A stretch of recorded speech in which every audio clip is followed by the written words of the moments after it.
9वा महिना जन्मप्रतिमा संस्कार. 9व्या महिन्याचा सर्वात शक्तिशाली आणि युनिक संस्कार कसा करायचा?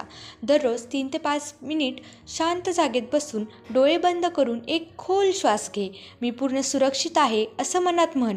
तुझं शरीर प्रसूतीसाठी मजबूत, शांत आणि तयार आहे. गर्भाशय मऊ, लवचिक असल्याची कल्पना कर. बाळाला प्रेमाचा उछेड वेढतोय. बाळ सुरक्षित, आनंदात आहे. आईच्या आवाजाने शांत होत आहे.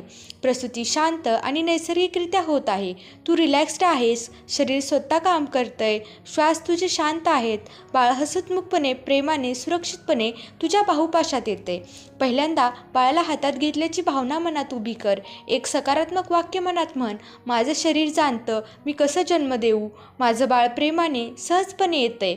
याचे फायदे: भीती कमी होते, शरीर मन शांत होते, लेबरशी सामना करण्याची ताकद वाढते, मदर बेबी बॉन्डिंग जास्त खोल होते, प्रसूतीची प्रक्रिया स्मूथ होण्यास मदत होते.